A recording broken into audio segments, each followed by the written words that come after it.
Hello everybody and welcome to the EPALE Newscast, our first of 2026, and I hope the new year has started well for all of you. Let's kick off with some news from the EU. The European Commission has launched a survey on the impact assessment of the European Commission's Skills Portability Initiative. And that survey is aimed at organisations that issue, award, validate or oversee qualifications or learning credentials, such as education and training institutions, professional regulatory bodies, qualifications agencies, recognition authorities, and employer-based training providers. If that sounds like you, then get yourselves over and fill out the survey. Follow the link we've got on screen. The European Economic and Social Committee, the EESC, has just adopted its own opinion on the Commission's proposed regulation for the next Erasmus Plus programme. And among other things, the EESC is calling for learning mobility of adult learners and staff to be extended across all formal and non-formal adult learning settings. Let's now look at a new report from CEDEFOP, which is the European Centre for Development of Vocational Training. Their report is called Human-Centred Digital Transitions and Skills Mismatches in European Workplaces. Based on information drawn from more than 46,000 workers, it shows that accelerated digitisation increases demands for training, up by 15%. And about 40% of the workers demand IT-specific training. So employees clearly recognise the need to upgrade their skills in relation to technology shocks. And perhaps unsurprisingly, the report demonstrates that the benefits of digitisation are concentrated amongst the already advantaged workers, men, urban residents, highly educated workers, and non-routine workers. In contrast, more vulnerable groups have less options to adapt, despite facing greater displacement risks as automation advances. And of course, this will exacerbate labour market inequalities in the EU.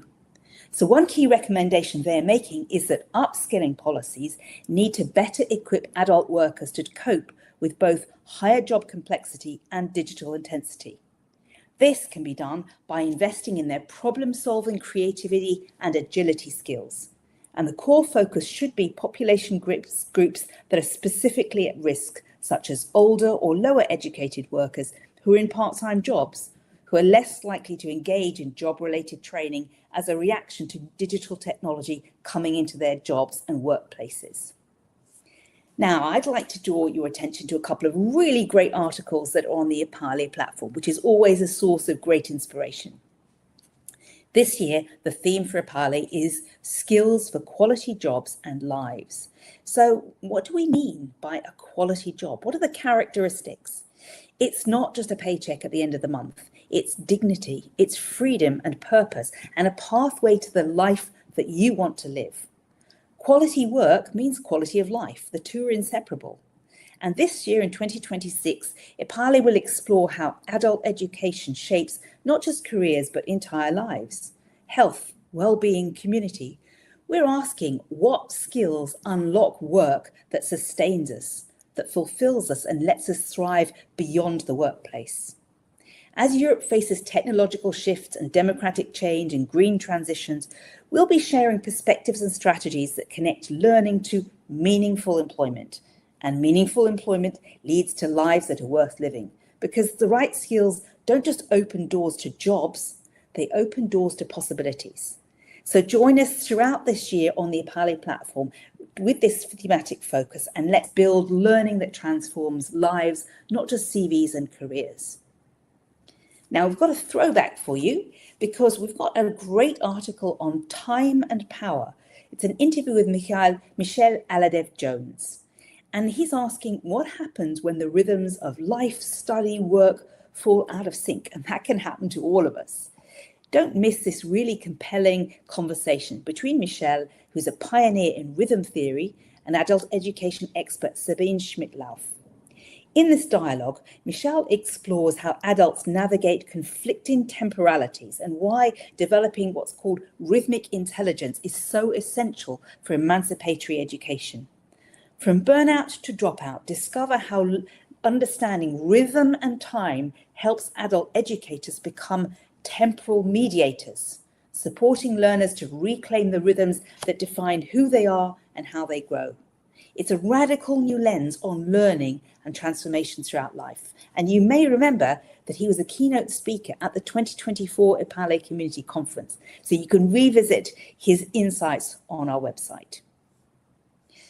Our desks were never meant to be our altars, reclaiming the rest as a future work skill. I am my job. For many adult educators, this feels like an identity for them. But when does dedication become exploitation? This great blog post explores the myth of a labor of love, that we do this because we love it, why we struggle to rest, when learning becomes indistinguishable from work, and how knowledge workers whose tools are their minds narrowly clock out or clock off. The question isn't just how to optimize work-life balance, it's both more complex and simpler. Who am I when I'm not being productive?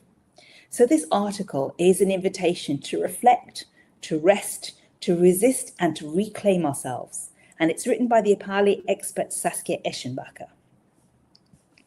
Now let's get back to the theme of AI, which I'm sure we'll be talking about a lot more throughout the rest of the year. This is AI in adult education, between promise, practice, and pitfalls. So is AI really revolutionizing adult learning, or are we just repeating the e-learning hype of the late 1990s? We've got a great article for you by Kira Marie Knautz and Bernhard Schmidt-Hurter, and this cuts through the hype to examine what AI actually offers adult education. For example, personalized learning paths, automated feedback, enhanced inclusion. That's the good stuff.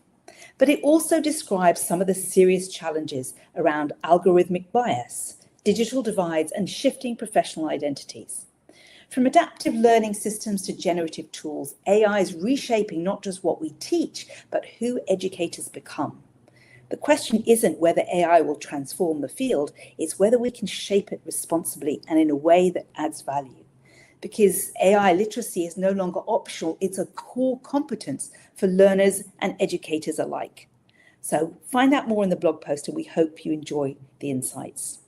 And that wraps up everything for today's episode. Remember, EPALE is your platform. It's shaped by your contributions, your ideas, and your participation. So we'd love to hear your thoughts on today's topic or any other issue. So join the conversation and stay in touch with us. And remember, keep learning, keep connecting, and keep making a difference in adult education. Thank you very much. See you next time.